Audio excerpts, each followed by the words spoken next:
आज अख्तर किसी काम से अपने मालिक के बंगले पर गया।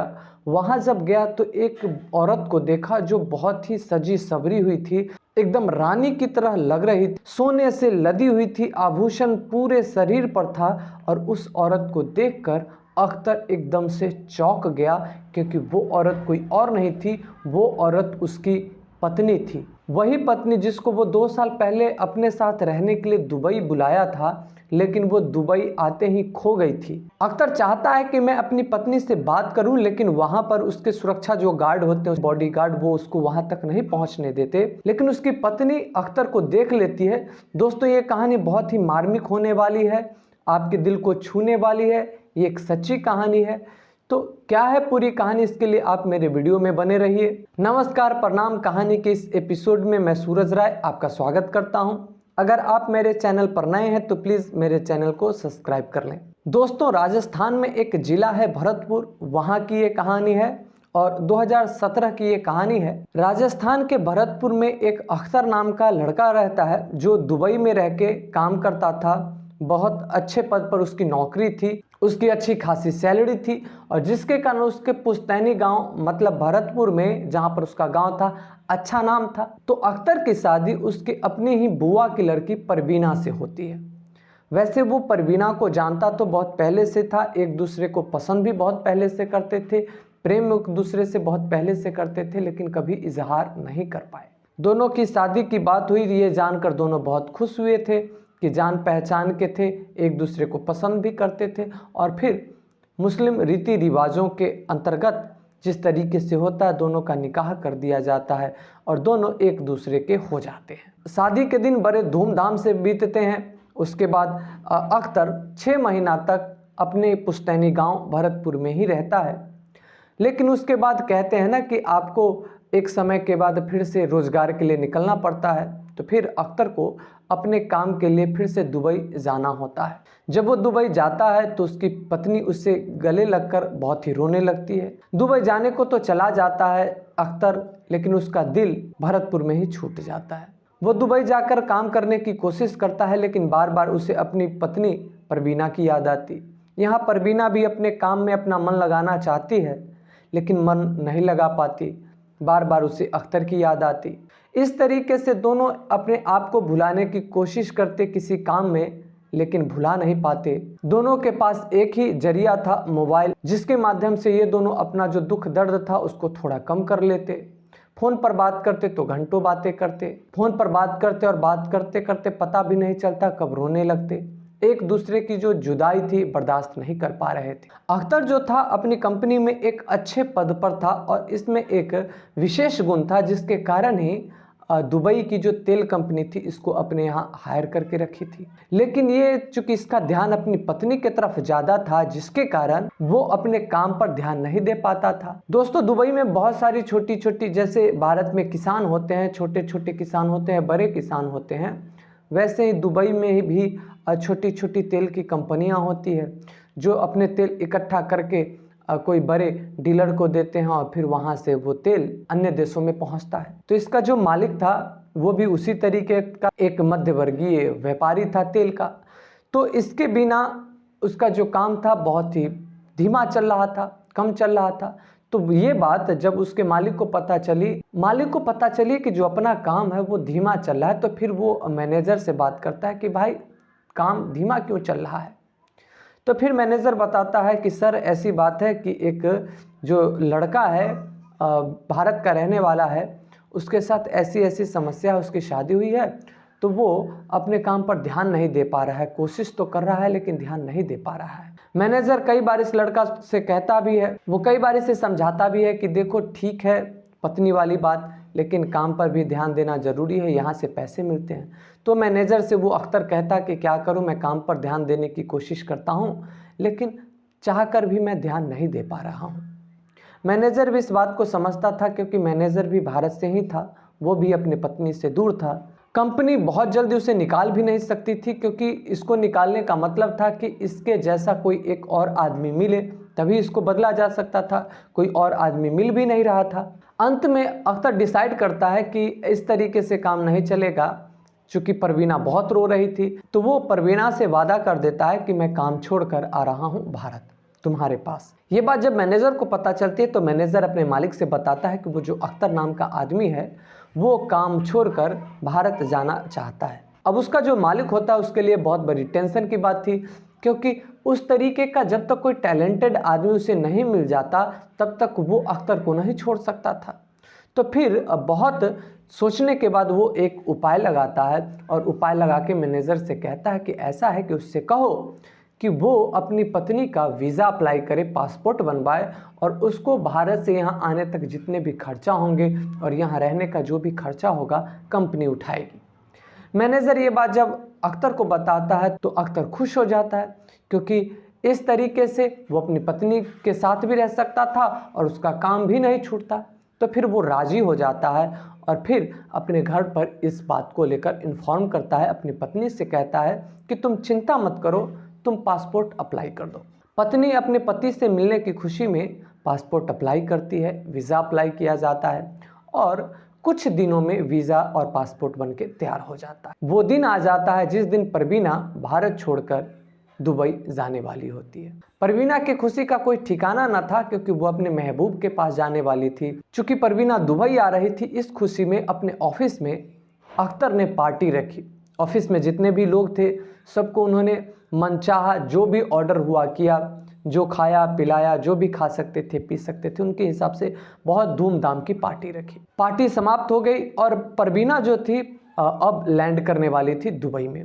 परवीना जिस हवाई जहाज से आ रही थी वो लैंड कर चुकी थी और अख्तर तो चाहता था जाकर उसको रिसीव करना, लेकिन मालिक के तरफ से ये ऑर्डर दिया गया कि तुम काम पर ध्यान दो, मैं अपने आदमी से भेजकर तुम्हारी पत्नी को रिसीव करके जो तुम दोनों के लिए जो फ्लैट बुक किया गया वहाँ भेज दूंगा। अख्तर भी सोचता है चलो कोई बात नहीं, थोड़ी देर की बात है।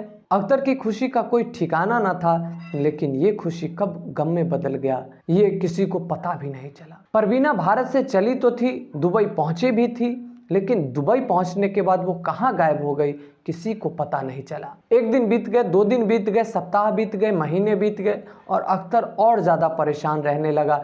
ज्यों-ज्यों दिन बीतते जाते थे अख्तर मानो पागल सा होता जा रहा था। उसने पुलिस कंप्लेन भी की, पुलिस की तरफ से कोई सहायता नहीं दी गई। उसे किसी के माध्यम से अपने मालिक पर ही शक हुआ। किसी ने उसे बताया कि जो तुम्हारा मालिक है उसी ने तुम्हारी बीवी के साथ इस तरीके से किया होगा, क्योंकि जो तुम्हारा मालिक है बहुत ही ठरकी किस्म का है, उसको जवान औरत जवान लड़कियों में बहुत ज़्यादा इंटरेस्ट है। लेकिन वो इस बात को अख्तर मानने को तैयार नहीं था।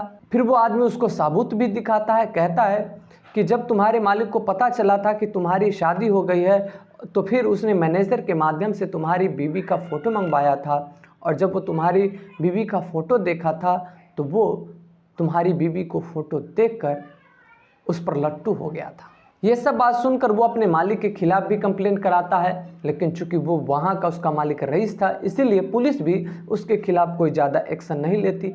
अख्तर के पास कोई ज़्यादा सबूत भी नहीं था।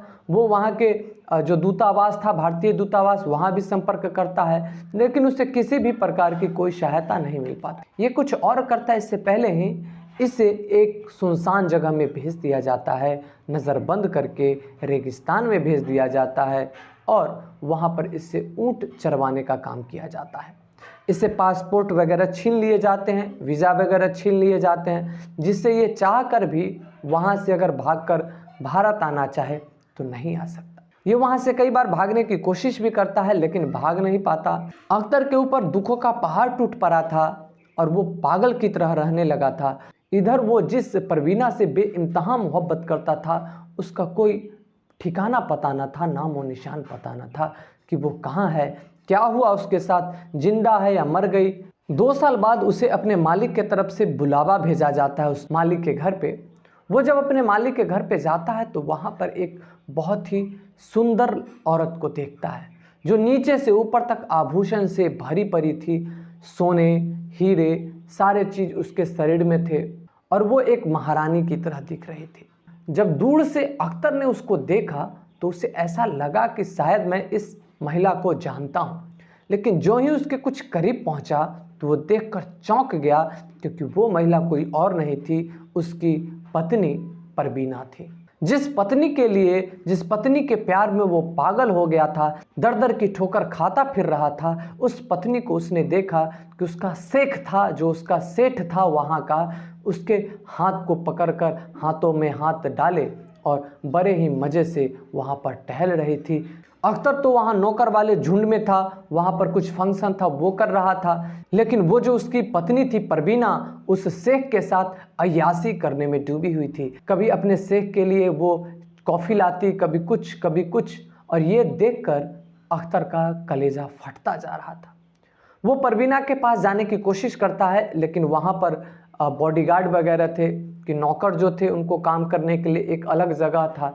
असल में वहाँ पर परवीना और जो शेख था उसका निकाह होने वाला था, उसकी तैयारी चल रही थी और उसकी तैयारी के लिए सारे नौकरों को बुलाया गया था और उसी नौकर में साफ़ सफाई के लिए अख्तर को भी बुलाया गया था। अख्तर बहुत जीतोड़ कोशिश करता है परवीना के पास पहुंचने की, लेकिन जब नहीं पहुंच पाता, शाम हो जाती है और फिर अख्तर को जितने भी नौकर थे सबको अपने अपने जगह पर भेज दिया जाता है जहां पर वो काम करते थे, और इसे फिर से उसी रेगिस्तान में भेज दिया जाता। अख्तर बहुत परेशान होता है और परवीना के बारे में गलत गलत बातें सोचना शुरू कर देता है। वो परवीना को बहुत गंदी नज़रों से देखना शुरू कर देता है, लेकिन एक आश्चर्य की घटना तब घटती है जब उसके एक दिन बाद ही परवीना उस जगह पर पहुंचती है जहां पर अख्तर था। परवीना को देखते ही अख्तर उसको बहुत गंदी गंदी गालियां देना शुरू कर देता है और कहता है कि मैंने तुम्हें क्या समझा था और तू क्या निकली। पैसे के लालच में तू इतनी गिर जाएगी मैंने कभी सोचा नहीं था। जब तू दुबई नहीं आई थी, जब तू भारत थी तो मेरे लिए कितना रोती थी, लेकिन यहाँ आते ही पैसे का रंग देखते ही तू बदल गई, गिरगिट की तरह तू हो गई। अख्तर का गुस्सा जायज़ था, लेकिन फिर परवीना ने जो बात बताई ये सुनकर अख्तर का कलेजा दुख से फटने लगा और वो परवीना के दर्द से रोने लगा। तब परवीना ने कहना शुरू किया कि जब हवाई जहाज़ दुबई में लैंड किया उसके बाद मुझे एक गाड़ी में बिठाकर लाया गया, ये कह के कि वो लोग मुझे अख्तर के पास, मतलब तुम्हारे पास लेकर आएंगे, लेकिन उसके बाद मुझे एक बहुत बड़े बंगला में रखा गया, वहाँ रखा गया और फिर उसके बाद शुरू हुई मेरे साथ ज्यादती का सिलसिला। मेरे साथ एक ने नहीं कई लोगों ने ज्यादतियाँ की। मैं समझ गई थी कि ये जो भी किया धरा है वो आपका जो शेख है उसका किया धरा है, लेकिन मैं चाह कर भी इसका विरोध नहीं कर सकती थी, क्योंकि कई बार मैंने विरोध करने की कोशिश की और इसका उल्टा ही परिणाम निकला था। फिर मुझे लगा कि सिर्फ एक ही रास्ता है जिससे मैं फिर से अपने पति को पा सकूंगी, और वो तरीका था कि मुझे शेख जैसा कह रहा था उसके साथ वैसा ही करने को, जिससे कि वो मेरे विश्वास में आ जाए और फिर मैं अपने तरफ से कोई चाल खेल सकूं, प्लान बना सकूं। और उसके बाद मैंने शेख को अपने कब्ज़े में लेना शुरू किया और आज से पूरी तरीके से मेरे अंडर में है, मेरा गुलाम बन चुका है। मैं जो कहूँगी वही करेगा। परवीना ये भी बताती है कि आज से 1 महीने पहले ही मुझे पता चला था कि इस शेख ने ही आपको इस रेगिस्तान में ऊँट की देखभाल करने के लिए भेज दिया है, और उसके बाद से ही मैंने ये प्लान बनाना शुरू किया। और ये जो निकाह की बात है, शेख से मैंने अपनी मर्ज़ी से किया था और मैंने अपनी मर्ज़ी से जितने भी नौकर थे उन सबको बुलाया था, और शेख को तो ये पता भी नहीं कि उस जलसे में आप भी गए थे। मेरे कहे के अनुसार ही आपको वहाँ ले जाया गया था। फिर अख्तर कहता है कि अगर सब कुछ तुम्हारे हाथ में ही है तो ऐसा करो कि मेरा जो पासपोर्ट है, वीज़ा है, वो तुम पता करो कि कहाँ है और तुम्हारा कहाँ है वो पता करो, और हम दोनों यहाँ से भारत निकल जाते हैं। तो फिर परवीना कहती है कि इतनी आसानी से मैं भारत जाने वाली नहीं हूँ, क्योंकि इस शेख ने हमारे साथ जो किया है, जब तक मैं इसका बदला नहीं लूँगी तो मैं भारत में जाकर भी चैन से नहीं रह पाऊंगी। इस शेख ने मेरे जिस्म के साथ साथ मेरे रूह को भी खरोचा है। इसने आपको दुख दिए हैं, मुझे दुख दिए हैं, और ना जाने इतनी कितनी लड़कियां होगी, कितनी महिलाएं होगी जिसके साथ इसने दरिंदगी की होगी। जब तक मैं इसको सज़ा नहीं दूंगी तब तक मैं इसे छोड़ूंगी नहीं। अख्तर उसे समझाता है कि हम लोग बहुत छोटे आदमी हैं, ये बहुत बड़ा आदमी है, ये उसका मुल्क है, कैसे हम लोग सज़ा देंगे, कैसे तुम इसको सज़ा देगी, चलो छोड़ो हम लोग भारत चलते हैं। तो फिर वो परवीना एक प्लान बताती है अख्तर को। परवीना बताती है कि भारत के लिए ये जो शेख है इसका एक जहाज़ प्रत्येक महीने तेल लेकर भारत के लिए रवाना होती है, और उसका जो कैप्टन है वो मेरा दोस्त बन चुका है। परवीना बताती है कि ये अपने बिजनेस को चमकाने के लिए, अपना रोजगार, अपना धंधा बनाने के लिए जितने भी व्यापारी हैं सबके साथ इस शेख ने मुझे सोने पर मजबूर किया। और उसी समय जो भारत के लिए जो जहाज जाती थी उसका जो कैप्टन था, मैंने उससे दोस्ती कर ली है। तो इसीलिए मैं जो प्लान बनाई हूँ उसमें वो जो कैप्टन है वो भी मेरा सहयोग करेगा। और इसमें हमें वीज़ा की, पासपोर्ट की कोई ज़रूरत नहीं है। वो प्लान बताती है कि करना हम लोगों को ये है कि मैं शेख को मना चुकी हूँ कि हम लोग समुद्र में घूमने के लिए उसी बोट का, उसी जहाज़ के माध्यम से घूमने चलेंगे और शेख मान भी चुका है। मैं कैप्टन से कह के आपको गुप्त रूप से उस जहाज़ में अंदर रखवा दूंगी। और होता भी वही है। जहाज तेल भर के बाहर जाने के लिए तैयार होता है। परवीना के इशारे पर अख्तर को उस जहाज में उसका जो कैप्टन होता है पहुंचा देता है गुप्त तरीके से। और फिर परवीना शेख को लेकर कहती है कि चलिए हम लोग थोड़ा सा समुद्र में घूम के आते हैं इसी जहाज के माध्यम से। कैप्टन शेख से कहता है कि हाँ हाँ चलिए, थोड़ा सा आगे घूम लीजिए आप भी, और उसके बाद फिर मैं आपको छोड़ दूंगा। शेख और कैप्टन की दोस्ती बड़ी अच्छी थी, लेकिन कैप्टन और परवीना की दोस्ती उससे भी ज़्यादा अच्छी थी। शेख जब जहाज़ पर पहुंच जाता है उसके बाद शेख को नज़र बंद कर दिया जाता है और शेख को लेकर वो जहाज़ पहुंच जाता है भारत। कैप्टन के निगरानी में शेख को नज़रबंद करके गुप्त तरीके से भारत के गुप्त जगह में रखा जाता है। और फिर परवीना को जैसा भी उचित लगता है उसके लिए दंड, वैसा उसको दंड देती है। शेख को जब पता चलता है कि वो भारत पहुंच चुका है और उसने जो उस परवीना नाम की औरत के साथ किया है इसका ये अब बदला ले रही है, तो वो परवीना के पैर पर पड़ के गिड़गिड़ाने लगता है, अख्तर के पैर पर पड़ के गिड़गिड़ाने लगता है। लेकिन परवीना के अंदर जितनी भड़ास थी परवीना ने सारे भड़ास निकाल लिए। परवीना तो चाहती थी कि इसे खत्म ही कर दिया जाए, लेकिन अख्तर उसको समझाता है। और इसी बीच ये जो मामला होता है मीडिया में चला जाता है। उसके बाद वो जो शेख होता है वो अपनी गलती भी स्वीकार कर चुका होता है और शेख को फिर भारत के ही एक जेल में कैद कर लिया जाता है। वो जो शेख है 1.5 साल तक भारत के एक जेल में कैद रहता है। उसके बाद उसे दुबई को ही सौंप दिया जाता है। वो शेख आज भी दुबई के एक जेल में कैद है। दोस्तों कैसी लगी आपको ये कहानी, आप हमें कमेंट करके ज़रूर बताइएगा। और अगर आपको ये वीडियो पसंद आई हो तो प्लीज़ वीडियो को लाइक कर दें। और अगर आपको लगे कि ये वीडियो किसी और तक पहुंचनी चाहिए तो प्लीज़ इस वीडियो को शेयर कर दें। आपने मेरी वीडियो को अंत तक देखा, इसके लिए आपका शुक्रिया।